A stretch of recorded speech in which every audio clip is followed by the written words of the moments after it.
आज हम कबीरदास जी जो हमारा विषय है उस पे वस्तुनिष्ठ प्रश्नों को देखेंगे जो परीक्षा उपयोगी है।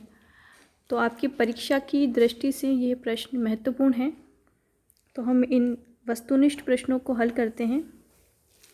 कबीरपंथी कबीर को कहते थे, कबीरपंथी जो लोग थे कबीर को क्या कहते थे? वो कहते थे सद्गुरु। कबीर का जन्म माना जाता है, कबीर का जो जन्म है वो कब का माना जाता है? संवत 1455। कबीर के पालनकर्ता कौन थे? मतलब कि कबीर को जिन्होंने बड़ा किया, जिन्होंने पाला, वो थे नीरू व नीमा। कबीर का परिचय मिलता है, कबीर का परिचय किस में मिलता है? प्रसंग पारिजात में। कबीर शिष्य थे, कबीर शिष्य किसके थे? रामानंद के शिष्य थे, अर्थात रामानंद कबीर के गुरु थे। कबीर का पूरा नाम है, कबीर का पूरा नाम कबीरदास है। कबीरदास किसके समकालीन थे? तो कबीरदास सिकंदर लोदी के समकालीन थे। कबीरदास की मृत्यु मानी जाती है, तो 1575 विक्रम संवत में कबीरदास की मृत्यु हुई थी। कबीर का जन्म हुआ था, कबीर का जन्म काशी में हुआ था। कबीर की मृत्यु हुई थी, कबीर की मृत्यु किस स्थान पर हुई थी? मगहर में। कबीर की जाति थी, कबीर किस जाति से थे? तो जुलाहा। कबीर को उनके माता पिता ने किस स्थान पर छोड़ा था?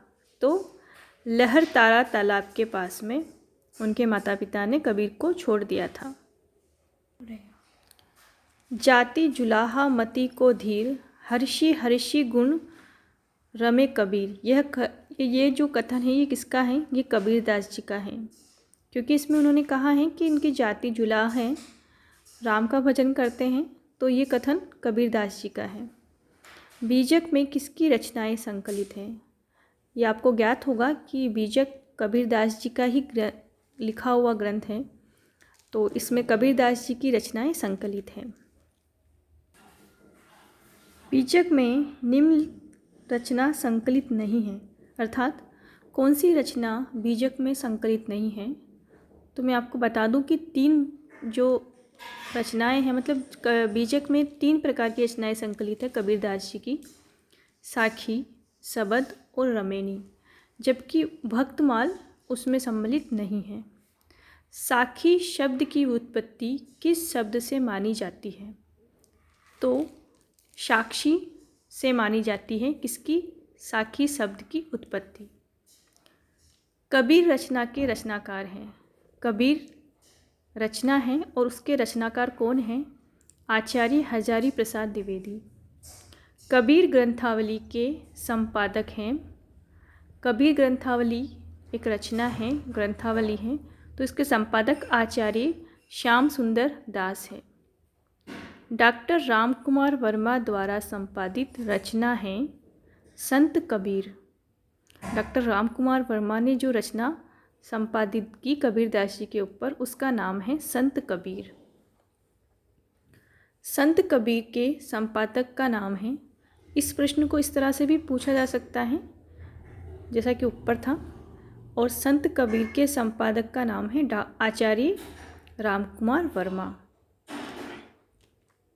वही वाला प्रश्न है ये, 2 तरीके से इसको पूछ सकते हैं आपसे। अगला है कबीर उपासक थे। कबीर किसके उपासक थे? निर्गुण ब्रह्म के। अगला है कबीर के काव्य में प्राप्त होने वाली विविध भक्ति और साधना धाराओं में सम्मिलित हैं, अर्थात कबीर का जो काव्य है वो किन किन धाराओं से प्रभावित था और किन धाराओं का, किन वादों का प्रभाव उनके काव्य में हमें दिखता है।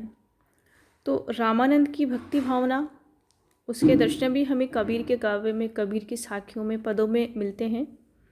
इसके अलावा सिद्धों और नाथों की साधना विधि, जैसा कि आपको ज्ञात होगा कि आदिकाल में सिद्ध और नाथ हुए, तो उनकी जो साधना पद्धति है वो हमें कबीर के काव्य में दिखती है। अद्वैतवादी विचारधारा, अद्वैतवाद के दर्शन भी हमें कबीर के काव्य में मिलते हैं। कबीर के राम थे। कबीर के राम कौन थे? कबीर के राम निर्गुण निराकार थे, क्योंकि कबीर ने निर्गुण काव्य धारा का समर्थन किया।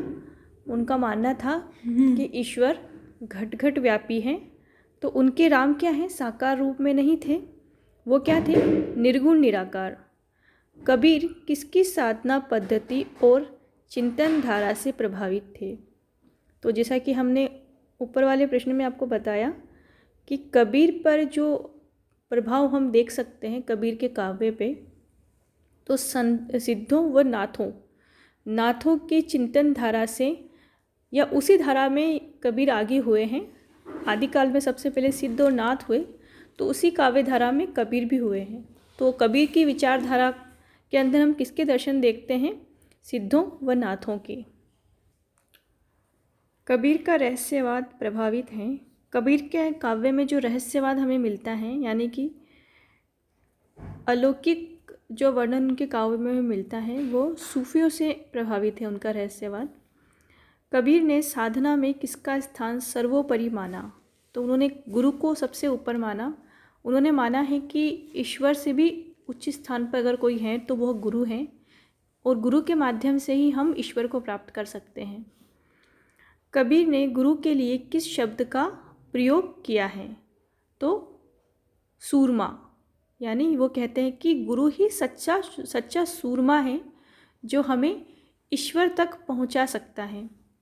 कबीर ने ज्ञान के लिए किस शब्द का प्रयोग किया है?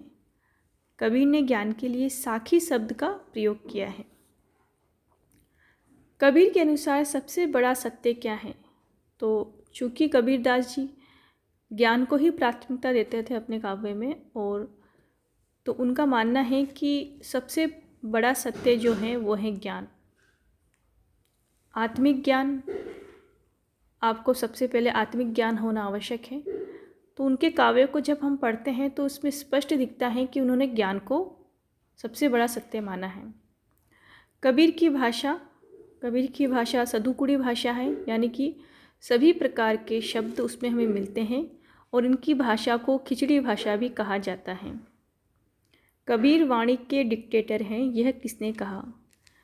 कबीर वाणी के डिक्टेटर हैं, यह आचार्य हजारी प्रसाद द्विवेदी ने कहा है। कबीर की भक्ति किस तथ्य पर बल देती है? जैसा कि हमने ऊपर वाले प्रश्न में देखा था, कबीर की भक्ति किस पर बल देती है? ज्ञान पर, कि आपको आपके जीवन का, आपको आत्मिक ज्ञान, आपको ज्ञान होना चाहिए। तो ज्ञान का मतलब है कि ईश्वर का जो सच्चा ज्ञान है वो आत्मा को होना चाहिए, सांसारिक जो जितने भी व्यक्ति हैं उनको होना चाहिए। तो उनकी कबीर की जो भक्ति है वो ज्ञान पर बल देती है। कबीर ने किससे बचने का आह्वान किया है? कबीर ने माया से बचने का आह्वान किया है। कबीर की वाणी कहलाती है निर्गुण वाणी। कबीर की वाणी क्या कहलाती है? निर्गुण वाणी कहलाती है। अगला प्रश्न है, नैया बीच नदियाँ डूबती जाए रे, ये क्या है? देखिए, नैया बीच नदियाँ डूबती जाए का मतलब है कि नैया के बीच क्या नदियाँ डूबती जाए। तो जो कबीर के पद हैं उसमें हमें उल्टा अर्थ या शब्दों का उल्टा अर्थ जहाँ हमें प्रतीत होता है वहाँ क्या होती है? उलटबासी होती है। तो ये क्या है? कबीर की उलटबासी है। कबीर के शिष्य कहे जाते हैं। कबीर के जो शिष्य हैं वो कौन कहे गए हैं? धर्मदास इनके शिष्य हैं। कबीर की रचनाओं में हंस है। कबीर की रचनाओं में हंस किसको माना है? मुक्त आत्मा को। गुरु ग्रंथ साहिब में किसके पद संकलित नहीं हैं? तो सुंदरदास के पद गुरु ग्रंथ साहिब में संकलित नहीं हैं, जबकि मीरा, पीपा और कबीर इनके सभी के पद गुरु ग्रंथ साहिब में संकलित हैं। किस विद्वान के अनुसार कबीर ने लगभग 20,000 पद्य हिंदी संसार को दिए हैं? तो ये किसने कहा है? किसका मत है ये जो ऊपर लिखा हुआ है? यह रामकुमार वर्मा के अनुसार। कबीर के पदों का मुख्य विषय है। कबीर के पदों का मुख्य विषय क्या है? आत्मज्ञान और भक्ति। जैसा कि हमने पहले भी बताया आपको कि ज्ञान को उन्होंने प्राथमिकता दी है, और उन्होंने क्या सबसे ज़्यादा जो प्राथमिकता दी है वो दी है आत्मज्ञान, है ना, और भक्ति। कबीर बीजक में संकलित रमणियों की संख्या कितनी है? तो 84। रमणियों की भाषा क्या है? रमणियों की भाषा है ब्रज भाषा एवं पूर्वी बोली।